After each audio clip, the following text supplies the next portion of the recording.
ఒంగోలు నగరంలోని మంగమూరు రోడ్లో గల శ్రీ అచలానంద ఆశ్రమంలో శ్రీ మధ్విరాట్ పోతులూరి వీర బ్రహ్మేంద్ర స్వామివారి ఆరాధనోత్సవాల్లో భాగంగా కళ్యాణోత్సవాన్ని కడు రమణీయంగా నిర్వహించారు.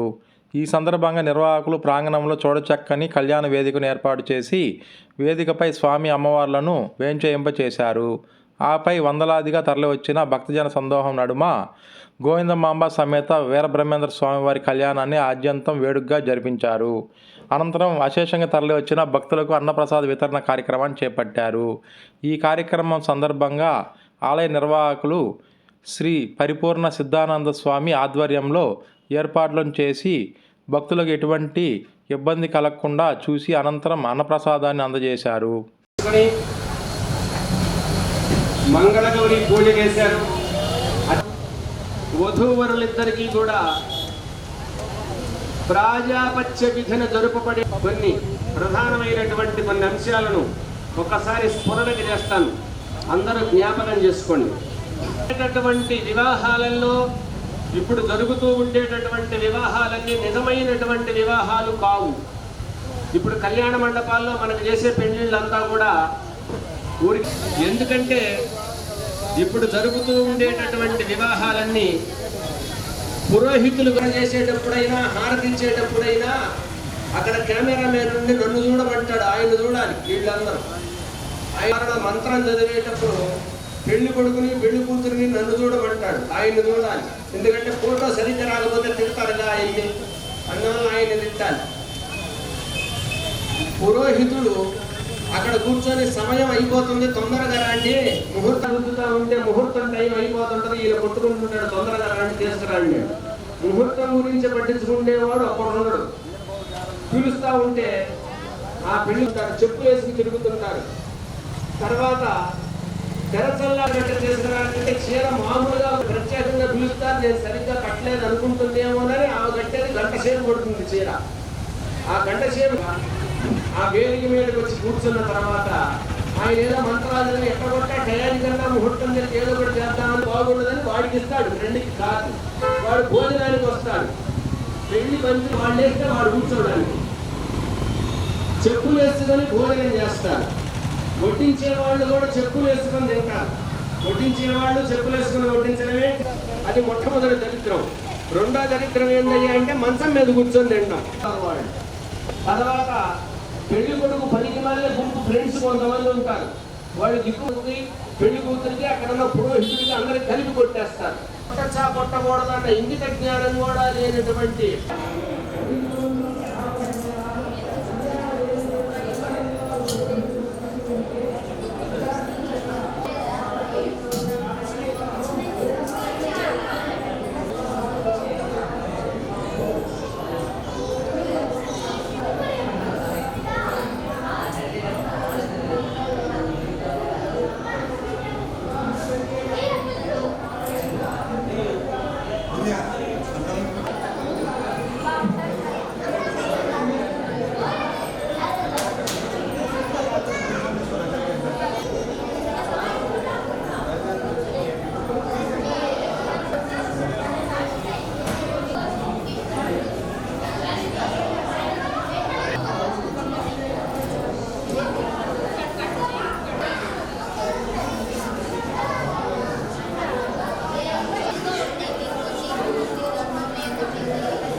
వార్షిక ధారణ, యజ్ఞోపవీత ధారణ నిర్వహించబడింది.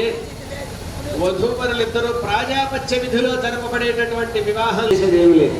అంతా వాళ్ళు ఎలా చెప్తే అలా వినడం అయినటువంటి పరిస్థితి.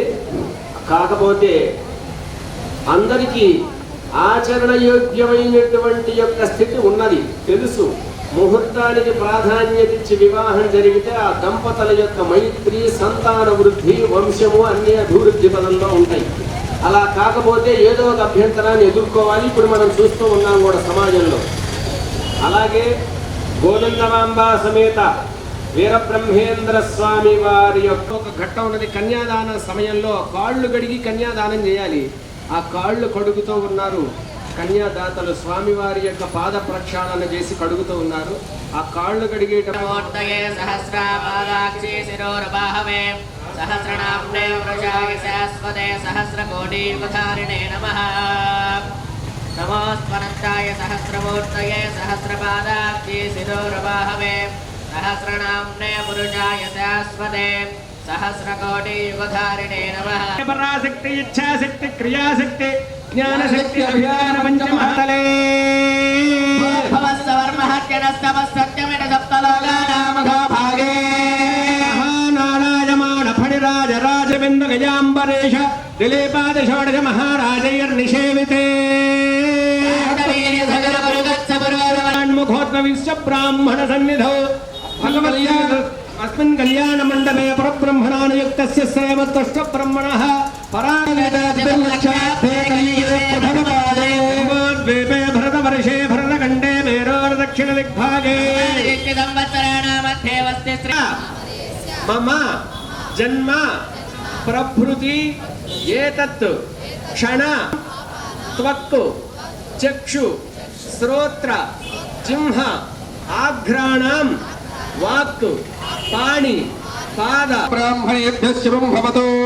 పంచాశత్కోటయోజన విస్తీర్ణ భూమండల పర్యంతం సారగ సనాతనందః దారవృత్తిః విష్ణుమూర్తి పంచదశ స్తోమః సనాతన బ్రహ్మర్షి గోత్రోద్భవస్య విశ్వబ్రహ్మ చ సురాసుర నమస్కృత అఖిల లోకైక నాయకస్య భూత భవిష్యత్ వర్తమాన కాలజ్ఞాన వర్జితాయ మహారాజ యోగ నిర్దాయ త్రిపుండ రుద్రాక్షగమండల యోగదండధరాగ సాక్షాన్ మహావిష్ణు స్వరూపాయ వీరబ్రహ్మేంద్ర స్వామినే వరాయ నమస్కారం చేసుకోండి. అమ్మవారి గోత్ర సూత్రాలు చెబుతున్నారు, నమస్కారం చేయండి. చతుస్సాగర పర్యంతం దేవ బ్రాహ్మణేభ్యః శుభం భవతు. సనాతన విభ్రాజకశ్చర మన విశ్వకర్మ విశ్వాత్మక మనసూత్ర పృథివీ తత్వః మను బ్రహ్మద్రవిణః వసంత ఋతుః త్రికోణకుండః బాలాజగన్నః అయోమృత్తిః శివమూర్తిః త్రిపురత్సోమః సారగ బ్రహ్మర్షి గోత్రోద్భవస్య శ్రీ యజ్ఞేశ్వరాచార్య నవనత్రీం శ్రీ మను బ్రహ్మాచార్యణః పౌత్రీం శ్రీ శివగోడయాచార్యణః పుత్రీం చతుర్దశ భవనాదీశ్వరీం శ్రీమదఖిలాండగోడ బ్రహ్మాండ నాయకీం తత్వస్వరూపిణీం సురాసుర నమస్కృతాఖిల లోకైక జననీం సర్వాభరణ భూషితాం శ్రీ మహాలక్ష్మి. కన్యాదానం చేసిన తర్వాత మా అమ్మాయి చెప్పినట్టే వినాలంటే ముందుగా మాట తీసుకోవాలి. పెండ్లయిన తర్వాత మా అమ్మాయి సినిమాకి తీసుకుపోమంటే సినిమాకి తీసుకుపోవాలి. డబ్బులు కూడా ఖర్చు పెట్టేది మా అమ్మాయి చెప్పినట్టే ఖర్చు. ఏషాం నాతి చరితవ్యా చెప్పండి ఒక్కసారి. నాతి చరామి మూడోసారి ముచ్చటగా. ధర్మేచ అర్థేచ కామేచ. ఇప్పుడు కూడా గోవిందమాంబ అమ్మవారు అనుగ్రహించి పొమ్మంటేనే తప్ప బాధపడినా ఆయన ఇష్టానికి ఒప్పుకున్నా ఆమె ఒప్పుకుంటేనే ఆయన జీవ సమాధిలోకి వెళ్ళాడు తప్ప లేకపోతే ఆమె ఒప్పుకోకపోతే కుదరదు. గృహస్థుడైనటువంటి భర్త భార్య చెప్పినటువంటి మాటలన్నీ కూడా అనుకరించి ఆయన చెప్పినట్లు చేయవలసి ఉంటుంది. ఇద్దరు ఒకళ్ళనొకళ్ళు.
గాయత్రి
ओम ऐं ह्रीं श्रीं सर्वमंगलाय नमः। ओम ऐं ह्रीं श्रीं ज्वालामालिन्ये नमः। ओम ऐं ह्रीं श्रीं चित्रिये नमः।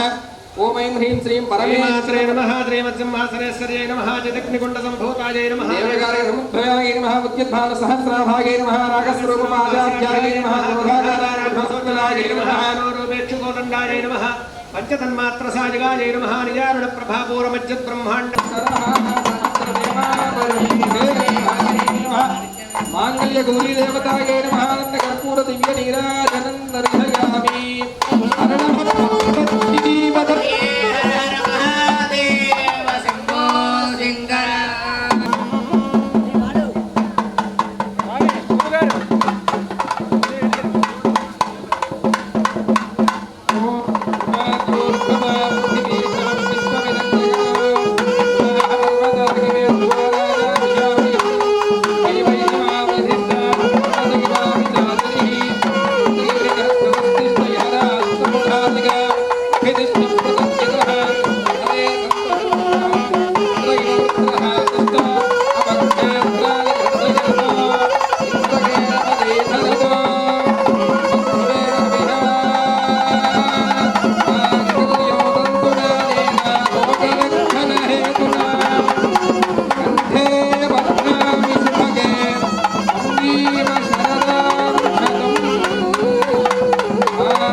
వరుడు వధువు యొక్క స్వామివారు అమ్మవారి యొక్క మెడలో ఈ మాంగళ్యాన్ని అలంకరింపజేశారు.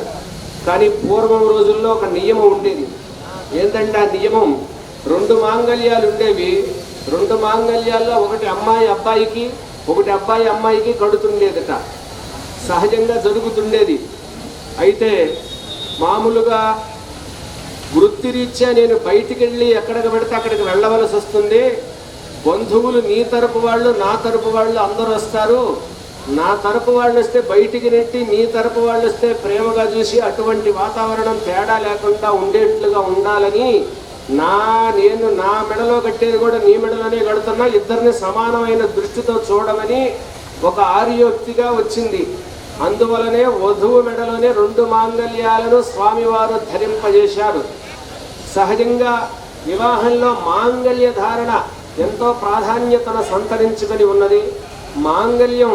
మాంగళ్యాధిష్టాన దేవతామూర్తులు వాళ్ళిద్దరి యొక్క అనుగ్రహం చేత నూతన వధూవరుల యొక్క జీవితం అన్యోన్య మైత్రీభావ సిద్ధి కలిగి ఉంటుందని మనం మాంగళ్యమునకు మంగళగౌరీ దేవతారాధన చేసి ఆ మాంగళ్యాన్ని ధరింపజేస్తూ ఉంటాం. ఈ రోజున సమయానికి సుముహూర్తానికి వివాహం చేసుకునేటటువంటి వాతావరణం కలిగినటువంటి కొంతమంది, అతి కొద్ది మంది వారికి జ్ఞాపకం చేసేది ఏమిటంటే వివాహంలో వేదమంత్రములకు ప్రాధాన్యత ఇచ్చి ఇతరమైనటువంటి కెమెరాలకు, ఫోటోలకు, తర్వాత బ్యూటీషియన్కి, తదితరమైనటువంటి వాటన్నిటికీ అనవసరమైన వాటన్నిటి మీద శ్రద్ధ వదిలిపెట్టండి. ఫోటో రాకపోయినా పర్వాలేదు, వాళ్ళిద్దరూ అన్యోన్యంగా ఉంటే, ఇద్దరి యొక్క జీవితం అన్యోన్యంగా ఉంటే అదే చాలా గొప్ప విషయం. అందరూ ఈ విషయాన్ని దృష్టిలో పెట్టుకొని ప్లాస్టిక్ దండలు, ప్లాస్టిక్ వస్తువులు ఇటువంటివన్నీ ఒకళ్ళ మీద ఒకడు ఊదుకోటాలు, స్నో స్ప్రేలు ఇటువంటివన్నీ వేదికల మీద లేకుండా వైదికంగా వివాహం జరిగేటట్లుగా ఉంటే ఆ దంపతుల యొక్క జీవితం అన్యోన్య మైత్రీభావ సిద్ధి కలిగి ఉంటుందన్న భావనతో మీకందరికీ ఈ విషయాన్ని జ్ఞాపకం చేశాను తప్ప నాకే అన్నీ తెలుసన్న భావన ఇసుమంత కూడా లేదు. స్వామివారి సేవలో మీకు తెలిసినటువంటి ఒక అంశాన్ని సమయానికి జ్ఞాపకం చేశానంతే. నమస్కారం చేసుకోండి. స్వామి యొక్క కళ్యాణం అల్లాడుపల్లిలో జరిగింది. పెదకొమెల్ల గ్రామం నుండి వీరబ్రహ్మేంద్ర స్వామి, గోవిందమాంబ బయలుదేరారు. ఆకాశ గమనంలో బయలుదేరారు. అల్లాడుపల్లి వీరభద్ర స్వామిని సృష్టించింది బ్రహ్మంగారు, ప్రతిష్ఠించింది కూడా బ్రహ్మంగారు. అందులో బ్రహ్మంగారు గురువు ఆయన. అక్కడ వివాహం జరుగుతూ ఉంటే 33 కోట్ల దేవతలు భూలోకంలోకి వచ్చేసారు. విఘ్నేశ్వరుడు, సుబ్రహ్మణ్య స్వామి 12 వేస్తూ ఉన్నారు. 3 ముక్కలు చెప్తాను, సమయం లేదు. ఈ దేవతలంతా వచ్చేసి బ్రహ్మంగారి కళ్యాణం దగ్గర ఉంది. 33 కోట్ల దేవతలు నిర్మించారు. అంటే 33 కోట్ల దేవతలు బ్రహ్మంగారి కళ్యాణం నిర్మించారంటే బ్రహ్మంగారు ఎవరు? ఈ 33 కోట్లకి అధిష్టాన దేవత అనేటువంటి వాడు బ్రహ్మంగారు. సృష్టికర్తని వీరబ్రహ్మేశ్వరుని బ్రహ్మంగారిని అవతరించాడు. విష్ణుంశ శివాంశ కలుపుకొని. అందుకే బ్రహ్మంగారి మండల శివాలయం కూడా ఉంటుంది. అట్లాగే ఎక్కడ బ్రహ్మంగారి కళ్యాణం జరుగుతుంటే అక్కడ 33 కోట్ల దేవతలు ఉంటారు. ఇక్కడ మన వేదిక మీద కూడా 33 కోట్ల దేవతలు ఉన్నారు. 33 కోట్ల దేవతలు దర్శించిన ఫలం మీకు వస్తుంది, ఆ అనుగ్రహం మీకు వస్తుంది. మనం అందరం అదృష్టవంతులు. కాబట్టి ఒకసారి గ్రీడీ చెప్పండి గట్టిగా. శుభం. ఇప్పుడు వధూవరులిద్దరూ ఆర్ద్రాక్షతారోపణం అంటే తరంబ్రాలు పోసుకుంటున్నారు స్వామివారు అమ్మవారు. అందరూ కూడా వీక్షించండి. పయహావద్ధాంజలే ఉపస్థీర్యా త్రిభిః తండులానోప్య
ఒక జత తర్వాత ఇంకో జత. ప్రతిభా ప్రపంచ ఘటనా దీక్షాగురుణేం గురుః లోకానాం శుభచోదన వ్యవసితో యో విశ్వకర్మా ప్రభు దమ్మస్యో వేదామయో ధీమయం.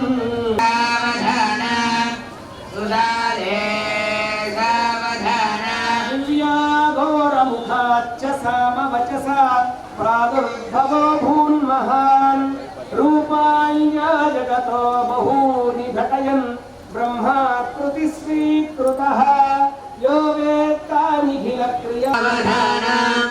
సురగ్నే సావధాన సులాలే సావధాన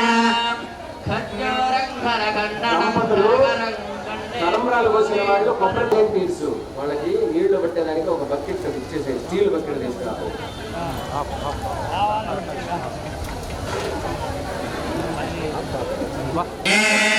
సావధాన సులాలే సావధాన సావధాన సురగ్నే సావధాన చక్ర చాముండేశ్వర చండిలాని చిరిలా చూడామనే చంద్రికా చెం చెం చంచిత చార చేర జరద పూర్వాంగవా మంగళం సుమహోర్తే.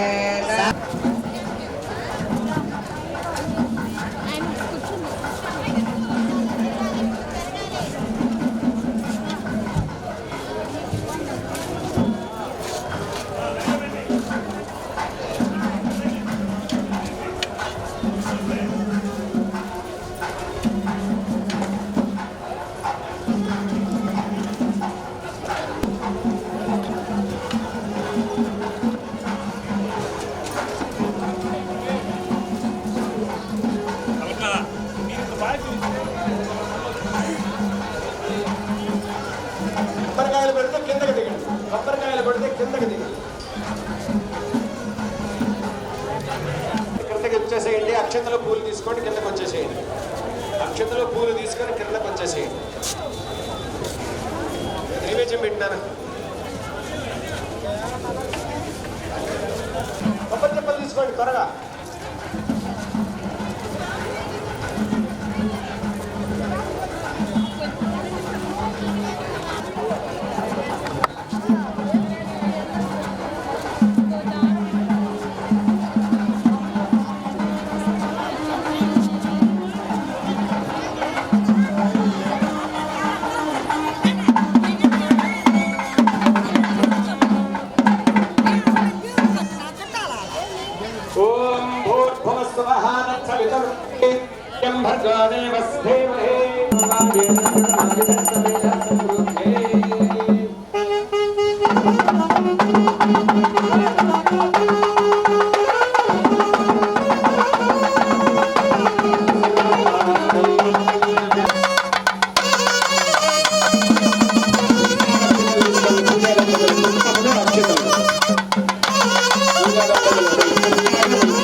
పాదబంధువులని యావనమిత భక్తులు శుభాహ్వానం. మన యొక్క అచలానంద ఆశ్రమంలో 14వ తేదీ నుండి ఈరోజు వరకు శ్రీ వీరబ్రహ్మేంద్ర స్వామి వారి ఆరాధన మహోత్సవాలు జరుగుతున్నాయి. వీరబ్రహ్మేంద్ర స్వామి తపోసమాధిలో ప్రవహించినటువంటి పరమ పవిత్ర దినం నిన్నటి దినం. 14వ తేదీ సప్తమి నుండి ఏకాదశి వరకు మన కార్యక్రమాలు జరుగుతాయి. సప్తమి రోజు ప్రారంభించినటువంటి కార్యక్రమాలు అభిషేకాలు, అర్చనలు, పారాయణలు. మొదటి రోజు మహాభిషేకం జరిగింది. రెండవ రోజు కాళికాంబ సప్తశతి 700 పద్యాలు, వీరబ్రహ్మేంద్ర స్వామి రాసినటువంటి పద్యాలు 700 పద్యాలు సామూహిక పారాయణం జరిగినది. 13వ తేదీ పారాయణ సత్సంగం జరిగాయి. 14వ తేదీ నిన్నటి దినం వీరబ్రహ్మేంద్ర స్వామి ఆరాధన మహోత్సవం జరిగింది. విశ్వశాంతి మహాయజ్ఞం. ఈ యజ్ఞం ద్వారా సస్యరక్షణ, జీవరక్షణ, వర్షాలు కురవడం, పంటలు పండడం, అద్భుతమైనటువంటి ఫలితాలు ఇవ్వడం యజ్ఞాల వల్ల జరుగుతాయి. కాబట్టి ఈ యజ్ఞాలన్నీ అద్భుతంగా జరిగాయి. ఋత్వికులు అద్భుతంగా యజ్ఞం చేశారు. నిన్న అన్నదానం జరిగింది. 1000 మంది భోజనం చేశారు. సాయంత్రం అచలానందాశ్రమం విద్యార్థులతో పోరాట ప్రదర్శన జరిగింది. ఈరోజు ఇప్పుడు శ్రీ గోవిందమాంబ వీరబ్రహ్మేంద్రుల కళ్యాణ మహోత్సవం జరిగింది. ఇప్పుడే మాంగళ్య ధారణ జరిగింది. భక్తులు విరివిగా హాజరయ్యారు. విశ్వశాంతి కళ్యాణం, భగవంతుని యొక్క కళ్యాణం జరిగితే లోక కళ్యాణం అని. అంటే లోక కళ్యాణం అంటే ఏంటి? వర్షాలు కురవడం, పంటలు పండడం, సమృద్ధిగా ఉండడం, ఏ వృత్తి చేసే వాళ్ళకైనటువంటి వాళ్ళకు కూడా ఆర్థిక వనరులు, అన్ని రకాల సౌలభ్యాలు కలగడం, ఇవన్నీ కళ్యాణం వల్ల జరుగుతాయి. కాబట్టి మహత్తరమైనటువంటి కళ్యాణం ఇప్పుడు జరుపుకున్నాం. ఇప్పుడు అన్నదానం జరుగుతున్నది. సాయంకాలం అచలానంద ఆశ్రమం తోట్లపల్లి బ్రహ్మంగారు మన దగ్గర తోట్లపల్లి బ్రాంచ్ విద్యార్థులు పోరాట ప్రదర్శన జరుగుతుంది. సాయంకాలం సామూహిక హారత జరుగుతుంది. మనం ప్రతి నెల సామూహిక హారత జరుపుతున్నాం. ఒంగోలులో ఉన్నటువంటి అన్ని దేవాలయాల్లో సామూహిక హారత జరిపాం. ప్రతి పౌర్ణమికి ఇప్పుడు ప్రక్కన పల్లెలో ఒక దేవాలయం కేంద్రంగా తీసుకొని సామూహిక హారత చేస్తాం. ఒంగోలు నుంచి మన భక్తులు, శిష్యులు 100 మంది అక్కడికి వెళ్తాం. గ్రామంలో భక్తులంతా వస్తారు. అక్కడ ఒక 45 నిమిషాల సత్సంగం ఉంటుంది. తర్వాత అక్కడ ఉన్న మూల విరాట్కి ఉన్న భక్తులంతా కలిసి తలా ఒక హారతి ప్లేట్ తీసుకొని అందరూ హారతిస్తారు. అందరూ భగవంతునికి హారతించుకునే మాత్రమైనటువంటి అవకాశం ఈ సామూహిక హారతులు. అలా ప్రతి గ్రామంలో జరుపుతూ ఉన్నాం. దీని ద్వారా ఈ ధర్మాన్ని చైతన్యవంతం చేయడం, అందరికీ ధర్మం అందరికీ తెలుసు, ఆచరించాలనే భావాన్ని మనం పాదుకొల్పడం, దాన్ని యాక్టివేట్ చేయడం. అందువల్ల అందరికీ ధర్మాన్ని ఆచరించాలి. ఈ ధర్మాన్ని మనం ఆచరించినట్లయితే వర్షాలు కురుస్తాయి, పంటలు పండుతాయి, మనము మన కుటుంబం బాగుంటాం, మన గ్రామం బాగుంటుంది, మన రాష్ట్రం బాగుంటుంది, మన దేశం బాగుంటుంది. కాబట్టి ఈ హారత జరుపుతున్నాం. ఈ ఆరాధన కళ్యాణోత్సవంలో ముఖ్యమైన అంశం ఏంటంటే ఎక్కువ మంది భోంచేయడం, తర్వాత ఈ కార్యక్రమాలు పాల్గొనడం, ఈ యజ్ఞం ద్వారా, కళ్యాణం ద్వారా మనందరికీ అద్భుతమైనటువంటి ఫలితాలు రావడం, కక్షలు, కార్పణ్యాలు లేనటువంటి సమాజం మనకు కావాలి. అలా సమాజం కోసం మనం ప్రయత్నం చేస్తున్నాం. మీరు రాజకీయాలు ఆ ఓట్లు వేసుకునే సమయంలో చేసుకోండి. తర్వాత పార్టీలు వదిలేయండి. గ్రామాల్లో, పట్టణంలో అందరూ కలిసి ఉండండి అద్భుతంగా. మళ్ళీ ఎలక్షన్లు వచ్చినప్పుడు మీకు నచ్చిన వాళ్ళకి ఓటేయండి. అందరూ కలిసి ఉండండి. మనందరం సహోదరులమి, సోదరీమణులమి, అందరం కలిసి చైతన్యవంతంగా ఉంటే. పూర్వం మన గ్రామాల్లో పోలీస్ పహారా లేదు, పోలీసులతో పని లేదు, గ్రామంలో క్రైమ్ లేదు, ఎవరు తప్పు చేసేవాళ్ళు లేరు. ఎవరైనా పొరపాటున తప్పు చేస్తే గ్రామ పెద్దలు వాళ్ళని పిలిచి దండించేవాళ్ళు. ఆ గ్రామ పెద్ద మాట ప్రకారం పోయేవాళ్ళు. ఆ రోజుల్లో అద్భుతంగా వర్షాలు కురిశాయి, పంటలు పండాయి, అందరం బాగున్నాం. మళ్ళీ మనకు అలాంటి సమాజం రావాలి. కక్షలు, కార్పణ్యాలు లేని సమాజం రావాలి. మనం అందరం చైతన్యవంతం కావాలి. అందరం కలిసి ఇదిగో ఇలాంటి ఆధ్యాత్మిక కార్యక్రమాలు ప్రతి ఆలయంలో జరగాలి. అది రాముడా, కృష్ణుడా, బ్రహ్మంగారా కాదు, అన్ని ఆలయాల్లో జరగాలి. ప్రతి ఆలయానికి విరివిగా భక్తులు రావాలి. మీకు దగ్గరలో ఏ ఆలయం ఉన్నదో ఆలయానికి ప్రతిరోజు వెళ్ళండి. ఒక 5 నిమిషాలు కూర్చొని నమస్కారం చేసుకోనండి. ఆలయం కలకలలాడితే భక్తులతో మనం ఆనందంగా, ఆహ్లాదంగా ఉంటాం. కాబట్టి మనందరం కలిసి మళ్ళీ వచ్చే ఆరాధన వరకు ఆయుష్, ఆరోగ్యము, ఐశ్వర్యము, భోగము, భాగ్యము, సుఖము, సంతోషంతో వర్ధిల్లాలని విశ్వవిరాట్ భగవానుడైన శ్రీ గోవిందమాంబ వీరబ్రహ్మేంద్రుని ప్రార్థిస్తూ పూజ్యపాద అచలానంద స్వామివారిని శరణు పెడుతూ శుభమస్తు. శ్రీ గురుభ్యో నమః.